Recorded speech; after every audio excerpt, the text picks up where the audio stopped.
The National Sportsman and Sportswoman of the Year for 2021 will be announced tonight when the RJR Gleaner Sports Foundation Awards ceremony is held virtually starting at 8:35 p.m. Triple gold medalist Elaine Thompson-Herah and sprint hurdles champion Hansel Parchment are the frontrunners for the National Sportsman and Sportswoman of the Year awards. Thompson-Herah's historic accomplishment of becoming the first woman to successfully defend the Olympic sprint double title puts her in line to win her second national award and first since 2016.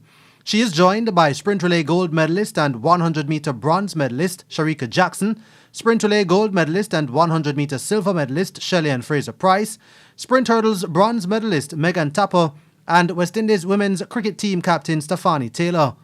Parchment, who became just the second Jamaican to cop gold in the men's sprint hurdles event at the Olympic Games, is expected to win his first National Sportsman of the Year accolade. Olympic sprint hurdles bronze medalist Ronald Levy, West Indies batsman Nkrumah Bonner and motorsport driver Fraser McConnell are the other nominees for the award.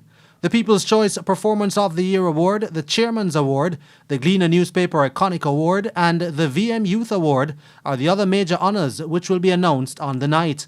The awards function makes a return in its full form as last year the event departed from its traditional structure for the first time since inception in 1962 because of the COVID-19 pandemic, and no sportsman and sportswoman of the year was selected because of relative inactivity in 2020. Gary Allen is the chairman of the RJR Gleaner Sports Foundation.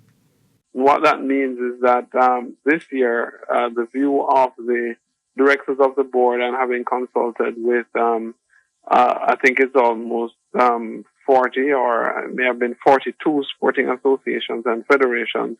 The consensus was that there was sufficient sporting activity in a broad range of areas for us to have awards that were across the board and to actually select a sportsman and sportswoman and runners-up have category awards for the different areas, because enough sporting activity returned to normal this year. Coverage of the awards function can be seen on TVJ, TVJ Sports Network and One Spot Media, while radio coverage will be carried on Hits 92 FM.